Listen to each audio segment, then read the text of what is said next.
This is TLV1.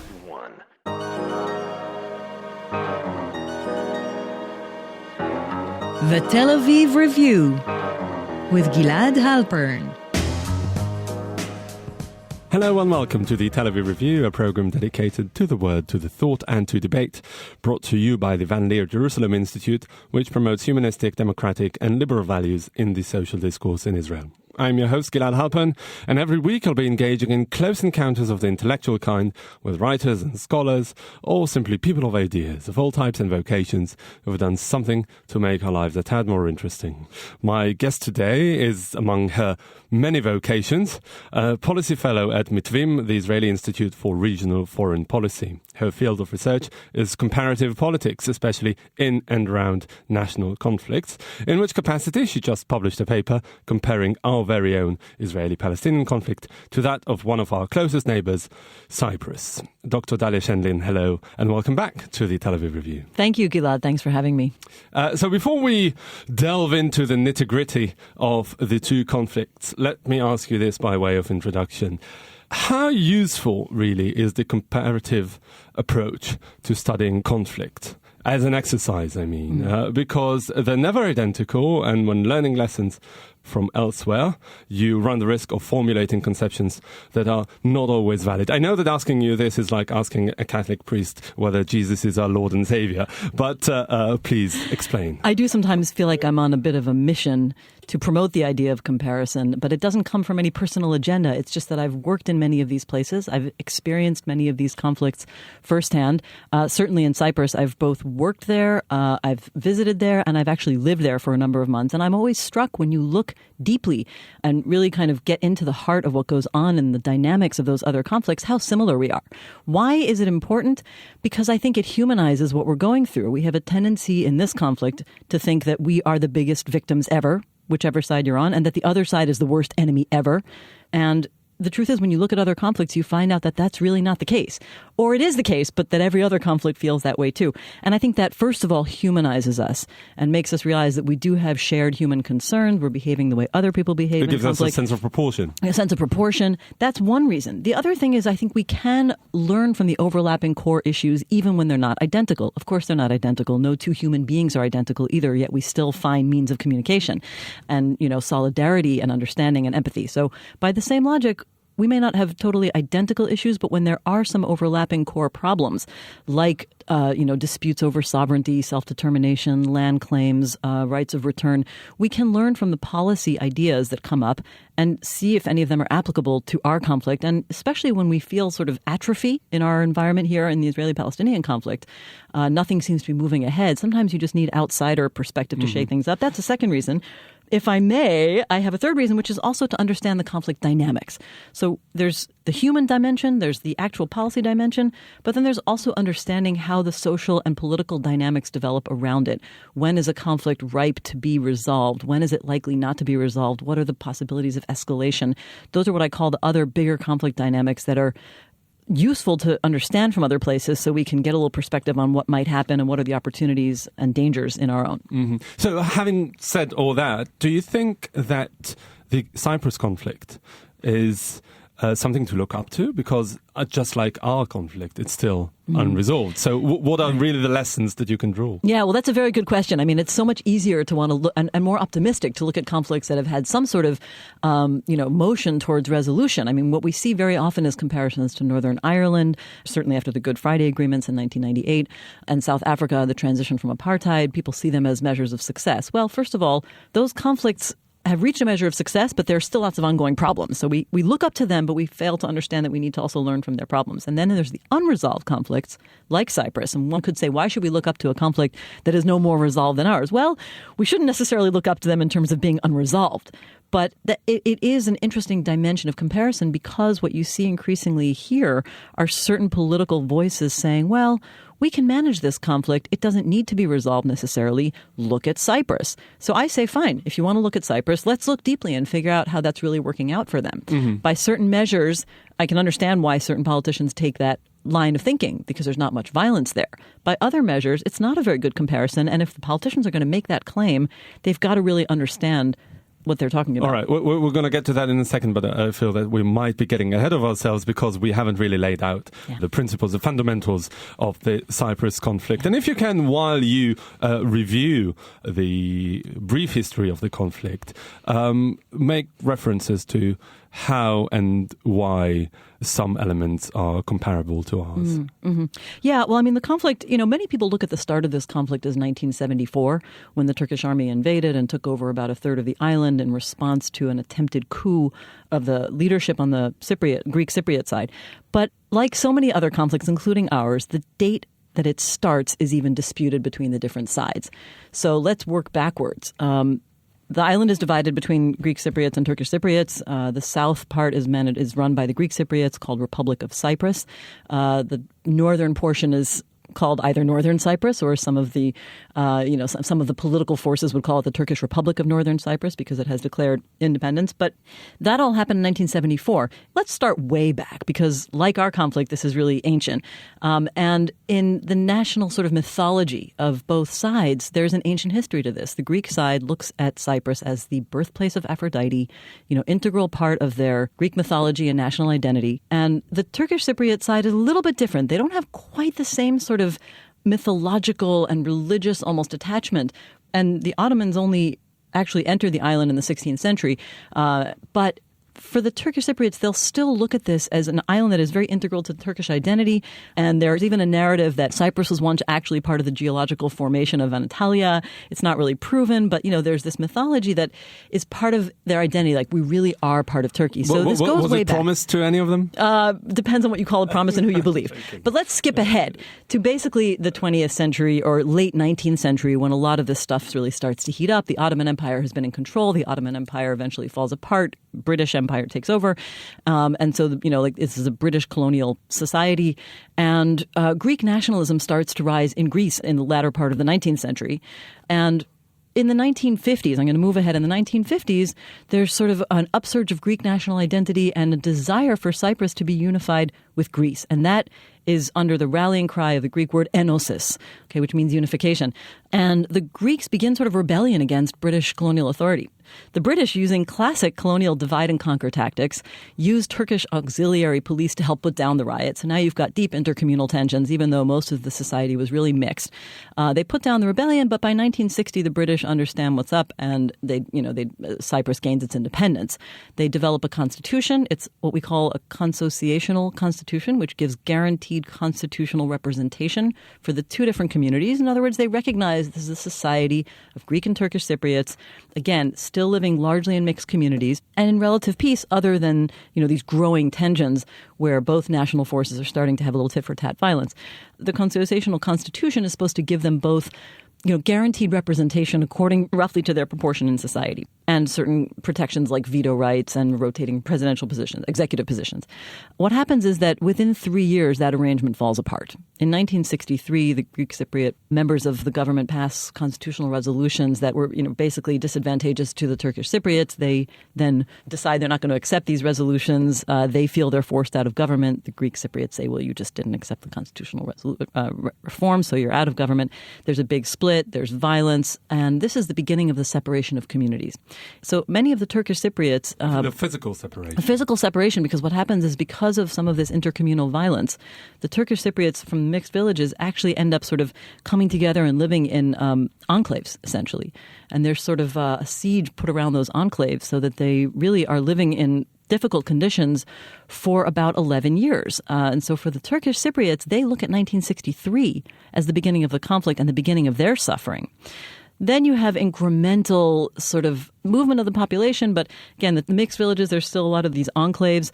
There's the beginning incremental construction of a sort of psychological and somewhat physical border in Nicosia. And by 1974, when the coup in Republic of Cyprus, which is essentially Greek nationalists who are backed by what at this point is a military junta in Greece, they seek to overthrow the Greek Cypriot leadership in Republic of Cyprus. I know it gets a little confusing. Why would they do that? Well, they thought that maybe he was becoming a little too moderate. That's one reason, because that leader, Makarios, Archbishop Makarios, was already in negotiations by the late 60s with the Turkish Cypriots, again, to try to figure out a way to come to, governing arrangement on the island.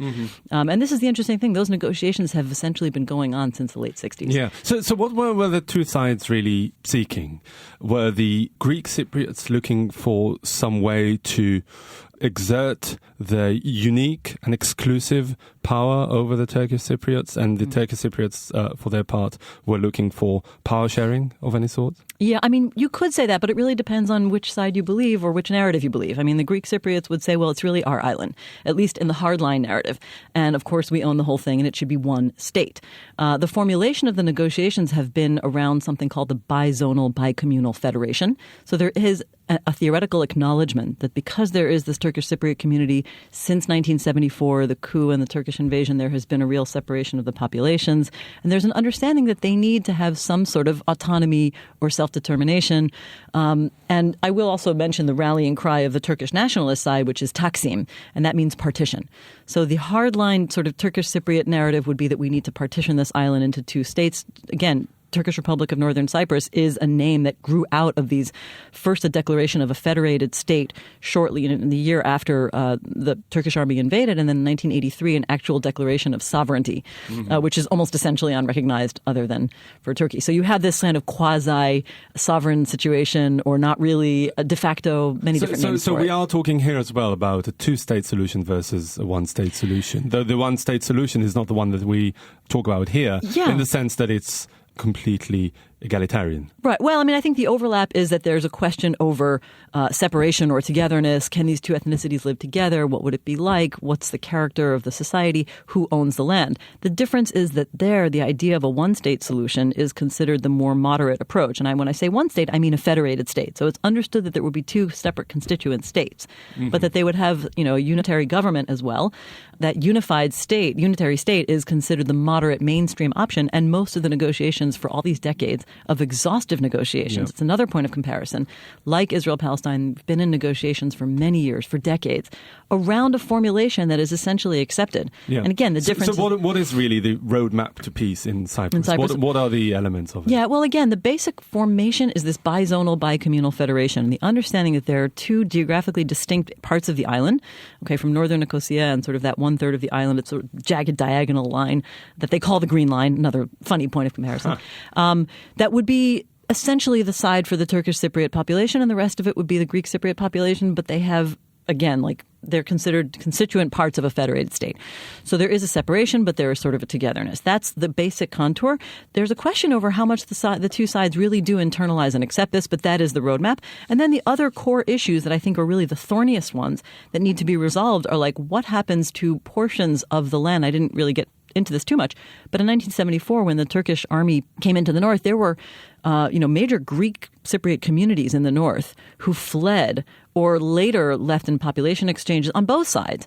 But what happens to those traditionally Greek communities? There's a whole history of the attempt to destroy that history by the Turkish army afterwards. We often see the historicization or the attempts at national historicization in our conflict as well, or dehistoricization. And what happened was that, many of the Greek ruins were destroyed after the Turkish army came in. But what happens to those communities? So you have one community called Varosha outside of the coastal town of Famagusta in the north that has been essentially closed off ever since. It's considered the forbidden city of Cyprus. And that was a residential neighborhood, but also with major hotels. And it was a thriving Greek neighborhood. What's going to happen with that? Can something happen with it in terms of being given back to Greek society and areas like Morphu? These are areas that will have to be worked out. There's a question of property rights. What happens to the lost property of people who fled? Again, mostly we're talking about compensation or some sort of recognition of those property rights for the Greek Cypriots who fled. But we have this issue here, too, with regards to Palestinian refugees.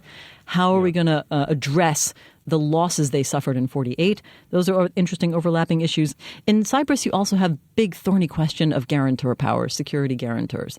Under the 1960 constitution, you had outside powers who were formally supposed to guarantee the security. This is why when the Turkish army first invaded in 1974 following the coup, it was partly legal under their guarantor powers. Right. Because Turkey was one of the guarantors. Because Turkey was one of the guarantors, and they were worried that the coup meant that Greece was going to try to enact this unification, this enosis. Right.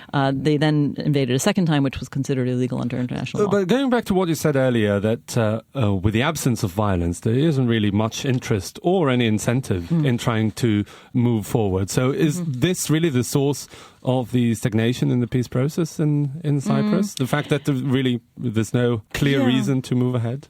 Well, I think the question is incentive for whom?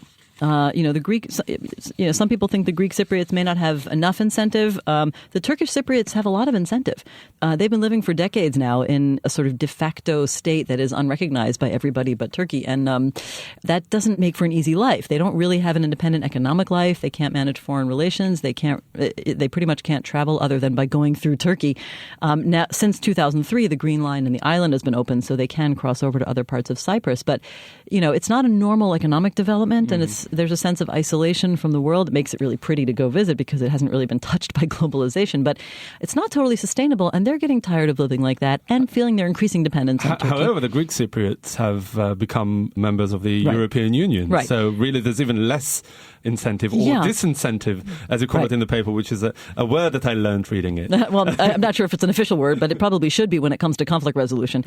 This is one of the criticisms of the previous attempt to resolve the conflict in 2004 when there was a UN-sponsored plan on the table, a referendum on both sides. The Greek Cypriots voted down the referendum. They rejected the plan. And some people say, well, the big mistake was that in 2004, it became clear that they were going to be accepted to the EU. The Republic of Cyprus was going to be accepted into the EU, regardless of whether there was peace on the island. And some people said, as you just did, well, there's no real incentive. I argue in the paper, and I firmly believe that there is incentive for the Greek Cypriot side. I think many of them see it, maybe some of them don't. Other analysts do. And this is the mistake I think that Israel makes when they look at Cyprus as a model. And that's because the bargaining position of the Greek Cypriot side is not in their favor. In other words, over the years, if the Greek Cypriot vision was to have the entire island unified as one territory with total freedom of movement, the position has only gotten worse. The separation has deepened over the course of 4 decades. The bizonal bicommunal federation is looking increasingly like a confederation of 2 increasingly autonomous, almost independent areas. And that is actually against what the Greek Cypriots would have wanted. Many people feel like the current negotiations, and I didn't even get into this, but there are highly anticipated negotiations going on right now, the most optimistic, I would say, since 2004. And some people feel like if this doesn't work, if this negotiation process doesn't work, this really may be it. What happens after that it? Well, I think the worst case scenario that I've heard talking to other observers and analysts and the people who think about this stuff is that there might actually be a move for Turkey to annex the north, which sounds pretty extreme. I'm not sure if I believe it, but that would be the nightmare from the Greek Cypriot perspective. It would also be very undesirable from the Turkish Cypriot perspective. Although they are ethnically Turkish, they often feel themselves to be quite a different society, politically, culturally, religiously. It's not what anybody on the island wants, but certainly not the Greek Cypriots. And another element that really caught my eye here, especially in the Israeli-Palestinian context, is that perhaps the Cyprus conflict is the best example of how conflict management, as opposed to conflict resolution, is unsustainable. Can you please explain? Yeah, well, that's what I think. Like I said before, it may be that there's not very high levels of violence. But again, I think that you have to consider that the Republic of Cyprus, the Greek Cypriot side or the South, whatever you want to call it, sees itself as the stronger party, as Israel tends to see itself as the stronger party. And Israel says, we're the stronger party. We shouldn't have to make... Well, they are in the sense, certainly they are in the Greek Cypriot side. Republic of Cyprus is in terms of having a recognized sovereign state with, it's able to conduct its foreign relations and develop its own economy. No question. And Israel is certainly the stronger party in this conflict, being an internationally recognized state with, obviously much stronger armed forces.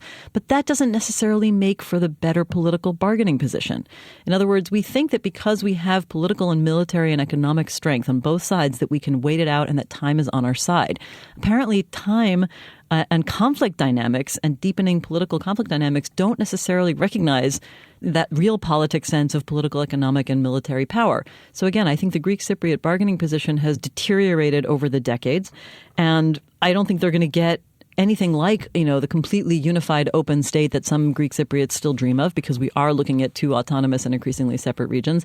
And this question of what Turkey will do, I think sort of looms over people's head, even if it looks pretty far-fetched right now. On the Israeli side, I think that we should first of all take into account that, again, even as the stronger party, it doesn't mean that our bargaining position stays strong. In terms of what the bargaining position is, well, the demographic forces in this country, like in Cyprus, there's also a lot of demographic sensitivities. What's going to be the character of the land in terms of demography? And in the Israeli-Palestinian case, from the Jewish-Israeli national perspective, there's a fear that Jews are going to be a minority in the region, and the more the region becomes unified because there is an erasure of the Green Line, the more Jews are a minority. Plus, we have far more violence than in Cyprus. Sure. And so that is something that is an important contrast. I also say the value of comparison is in understanding the contrast. Even if one can argue, and I don't agree with it, that conflict management is okay in Cyprus only because there's not that much violence, well, that's a very stark contrast to what's going on here. Sure. Do you think that the Greek Cypriots realize that in light of the current negotiations? Are you optimistic at all? Well, there is some optimism now because you have two leaders in place. And this is another point that I think is a very important lesson for us to understand. The negotiations going on now are being led by two leaders who are very auspicious potential peacemakers. Okay, they both have political will. They both have a reputation for supporting peace. Anastasiadis, the leader of Republic of Cyprus, was one of the few leaders to support the Annan Plan back in 2004 against the general political currents on the Greek Cypriot side. And Mustafa Akinci, the leader of the Turkish Cypriot side, was well known for his sort of conciliatory and cooperative approaches to the Greek Cypriots during his long term as mayor of Nicosia. So in terms of political will, there is some optimism. It's very hard to know if it'll actually happen. But in the question of whether the Greek Cypriot public realizes this, well, that's a good question because in 2004, when there was a referendum on both sides with relation to the Annan Plan, of course, 3/4 of the Greek Cypriots rejected it, which is not quite as dramatic as what we saw in Colombia, but a similar dynamic, right? The Colombian public rejecting the referendum just last week. Yeah. And I would like to think that the dynamics among the Greek Cypriot society have changed. And the reasons for that change, again, if their leader is really behind the agreement and manages to pull them along and the leader has credibility, I think that can help shift things. I think their incentive should be, again, do they see things the way I see it and some other analysts see it? I don't know. But I think that the case can be made, and it could be a compelling case for the reasons I've said before, that this situation is not really sustainable politically for them. And the things that they say they want are going to be increasingly distant if they miss this opportunity. So, as they say, watch this space. Dr. Dalia Shendlin, I'm afraid this is all we have time for today. But thank you very much for coming in today. My pleasure. Thank you for having me. And also big thanks to Alex Benish, our sound engineer, and to the Van Leer Institute for the generous support. If you like this podcast and many more where it came from, just go to www.tlv1.fm/podcasts and take your pick. Also, check out our new website, telavivreview.org, and like us on Facebook. You can follow me on Twitter, Gilad_Halpern. I tweet mainly about the review, and don't hesitate to get in touch with your comments and suggestions. Join us again next week for another edition of the Tel Aviv Review, and until then, goodbye.